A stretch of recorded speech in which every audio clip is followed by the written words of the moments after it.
nk'uko mubizi ni ingingo ije ikurikira ibiganiro vyinshi twakoranye n'abaserukizi bo muryango ahi Burundi. Ni ingingo igiye gufasha cyane igihugu. Murazi yuko cyane nk'abarya bagwiza atunga bo hanze bashaka kuja kuzana imitahe yabo mu gihugu, baraheza bakaraba ko ico gihugu kitari ku bihano, gifite ingorane za politike n'ibindi. Ubu rero mu minsi iri imbere ivyo bihano bihavuye, tugiye kubona abagwiza atunga mu bindi bihugu bagiye baraza nka mu Burundi kugira ngo bazane imitahe yabo, hanyuma ugwaruka rwacu ushe kuronka akazi. Birafasha kandi ku isura ry'igihugu hanze, kubona igihugu kiri ku bihano ntiboneka neza hanze. Ubu rero tugiye mu vyo no kwita mu buzima busanzwe, nta gihano na kimwe cyari gisigaye. Ubu hari hasigaye uwo muryango w'umwe bwa Buraya, abandi bose amashira mpuzamakungu hari ibihugu vyose vyari vyakuye ibihano. Hari hasigaye rero uwo muryango w'umwe bwa Buraya. Ubu rero bikaba bihavuye, twinjiye mu muryango w'ibihugu vyifashe neza mu bijanye n'imigenderanire n'ayandi makungu. Ubu rero ufise intumbero mukuru w'igihugu yuko imigenderanire y'Uburundi n'ayandi makungu ibwiza gushimikira ku vyo twita imigenderanire ihagaze ku butunzi, diplomasi économique.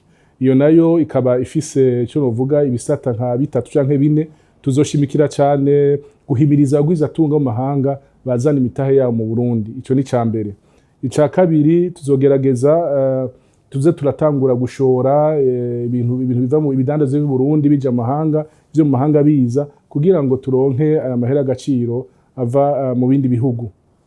Ubwa gatatu, tuzogerageza kuza turakora dushoboye kugira ngo turahure ubwenge, turahure ubukerebutsi mu bihugu vyateye imbere yacu, bimwe twita transfer de technologie, kugira ngo dushobore kubazana tuzana amashira hamwe ngaha mu Burundi, kugira ashobore kuza arashira hamwe amashira hamwe ahi Burundi, ashobora guha akazi ugwaruka rwacu, kandi dushobore gukora uko dushobora kose kugira ngo ibidandazwa vyacu bihingurirwe ngaha, vyongere bishogwe bivuye ngaha mu Burundi. Ivyo bikazodufasha kugira ngo amahera agaciro ashobore kugenda agwira mu gihugu.